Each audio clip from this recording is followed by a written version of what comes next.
Hi hello அனைவருக்கும் எங்கள் இனிய வணக்கத்தை தெரிவிச்சுக்கிறேன். பிரம்ம முகூர்த்த நேரத்தில் எதுக்கு கணபதி ஹோமம் செய்கிறாங்க, எதுக்கு இயற்கை மூலிகை பஞ்சகாவிய நெய் விளக்கு ஏற்றணும், அதை பற்றி இந்த வீடியோவில் நான் சொல்லியிருக்கேன். இந்த வீடியோ முழுசாக பார்த்து நீங்களும் தெரிஞ்சுக்கோங்க. இயற்கை மூலிகை கம்ப்யூட்டர் சாம்பிராணி வில்லையும் அதுக்கடுத்து இயற்கை மூலிகை பஞ்சகாவிய நெய் விளக்கும் நம்ம செஞ்சு சேல்ஸ் பண்ணிட்டு வர்றோம். மொத்த விலைக்கு சில்லறை விலைக்கு தருவோம், வெளியூர்களுக்கும் நாங்கள் அனுப்பி வைப்போம். இந்த வீடியோவில் என்னுடைய செல் நம்பர் கொடுத்துருக்கேன், வேணுன்றவங்க ஃபோன் பண்ணி கேட்டு வாங்கிக்கலாம். அதுக்கடுத்து பார்த்தீங்கன்னா நம்மகிட்ட மண் அகல் விளக்கும் கிடைக்கிது. அந்த மண் அகல் விளக்குலையும் சுத்தமான பசு நெய் தான் ஊற்றி வச்சுருக்கோம். இதே மாதிரி 3 மாடல் மண் அகல் விளக்கில் சுத்தமான பசு நெய் ஊற்றி தான் ஃபுல் பண்ணி வச்சுருக்கோம். தெய்வங்களுக்கு யூஸ் பண்ணுற அனைத்து இயற்கை மூலிகை பஞ்சகாவிய விளக்கும் கம்ப்யூட்டர் சாம்பிராணி வில்லையும் நம்மகிட்ட தரமான பொருள் போட்டு நியாயமான விலைக்கு தந்துட்டுருக்கோம். இந்த இயற்கை மூலிகை விளக்குக்கும் மூலிகை கம்ப்யூட்டர் சாம்பிராணி வில்லைக்கும் 120 இயற்கை மூலிகை பொருட்களை வாங்கி காய வச்சு மிஷினில் கொடுத்து அரைச்சி அந்த பவுடர் தான் இது கூட சேர்த்துருக்கோம். டெய்லி தொடர்ந்து காலையில் சாயந்தரம் இதை ஒன்று எடுத்து பொருத்தி வச்சு பூஜை செஞ்சுட்டு வாங்க.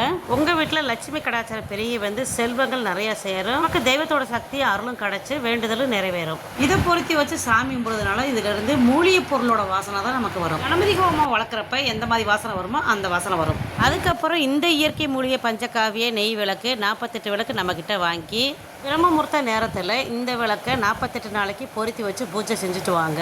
நீங்கள் வணங்குற கடவுள்கிட்ட நியாயமான வேண்டுதல் வச்சு பூஜை செய்கிறப்ப அந்த வேண்டுதல் நமக்கு 100க்கு 200% படிக்கும். இந்த விஷயம் என்னுடைய வாழ்க்கையிலும் நடந்திருக்கு. இந்த விளக்கை எப்படி ஏற்றணும்னு பார்த்தீங்கன்னா, அந்த விளக்கு கீழே ஒரு மண் அகல் விளக்கு வச்சு தான் இந்த விளக்கை வச்சு ஏற்றணும். ஏன்னா இந்த விளக்கு ஃபுல்லாகவே எரிஞ்சு முடிஞ்சு சாம்பலாயிரும். அதனால தான் கீழே ஒரு பாத்திரம் வச்சு தான் இந்த விளக்கை ஏற்றணும். கணபதி ஹோமம் நம்ம வீட்டில் எப்பயாவது ஒரு தடவை தான் செய்வோம். இந்த விளக்கு நம்ம டெய்லி காலையில் சாயந்தரம் ஏற்றி பூஜை பண்ணிட்டு வரதுனால நம்ம வீட்டில் டெய்லி கணபதி ஹோமம் செஞ்ச பவர் கிடைக்கும். இந்த விளக்கு 2 நேரம் ஏற்ற முடியாதுன்னு நினைக்கிறவங்க ஒரு நேரமாவது ஏற்றிருங்க. நானும் பிரம்ம முகூர்த்த நேரத்தில் இந்த மாதிரி விளக்கு ஏற்றி பூஜை செஞ்சுக்கிட்டே வந்தேன். 100க்கு 200% என்னுடைய வேண்டுதல் பழிச்சிச்சு. இந்த விளக்கை எங்கே ஏற்றணும்னு பார்த்தீங்கன்னா, வீட்டுக்கு வெளியே வாசலில் விளக்கு ஏற்றி தான் உள்ளே கொண்டு வரணும். வெளியில் இருக்க லட்சுமியை வீட்டுக்குள்ளே அழைச்சிட்டு வர மாதிரி ஒரு ஐதீகம். இந்த விளக்கை அப்படியே வீட்டுக்குள்ளே கொண்டாந்து நம்ம பூஜை செய்கிற பூஜை ரூமுக்கு எல்லா பக்கமும் காமிச்சிட்டு, கிச்சன் பெட்ரூம் எல்லா பக்கம் காமிச்சிட்டு அப்படி நடுக்காலில் இதை வச்சிடணும். இந்த விளக்கு எரிஞ்சு முடிஞ்சதுக்கப்புறம் புகையாக வரும் பாருங்கள்.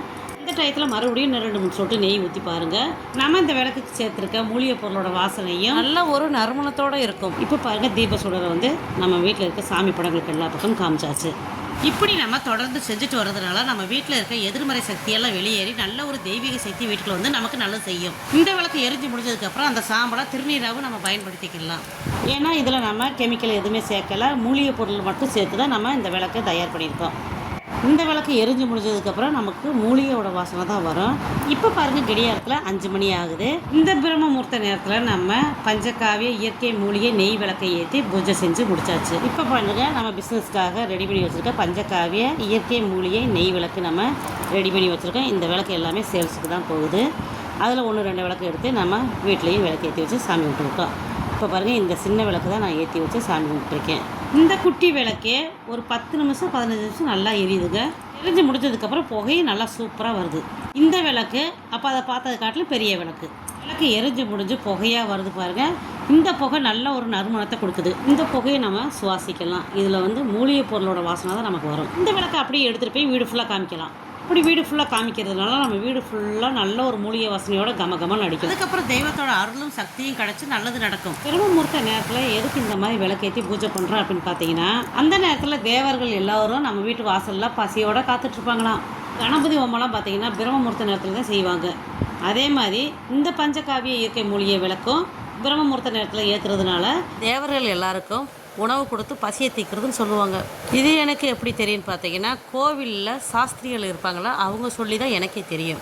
நம்ம தேவர்களுக்கு உணவு கொடுத்து பசியை தீக்கிறதுனால தேவர்கள் எல்லாரும் நம்ம வேண்டுதலை நிறைவேற்றி கொடுப்பாங்க. உங்கள் வேண்டுதல் நிறைவேறணும்னு நீங்கள் நினச்சிங்கன்னா பிரம்ம முகூர்த்த நேரத்தில் இந்த மூலிகை விளக்கை ஏற்றி பூஜை பண்ணிட்டு வாங்க. உங்கள் வேண்டுதல் கண்டிப்பாக நிறைவேறும். அவ்வளோதான் ஃப்ரெண்ட்ஸ். இந்த வீடியோ பிடிச்சிருந்தா லைக் பண்ணுங்கள், ஷேர் பண்ணுங்கள். இது வரைக்கும் நம்ம சேனலுக்கு சப்ஸ்கிரைப் பண்ணாமல் தான் சப்ஸ்கிரைப் பண்ணிக்கோங்க. மீண்டும் சந்திப்போம். நன்றி, வணக்கம்.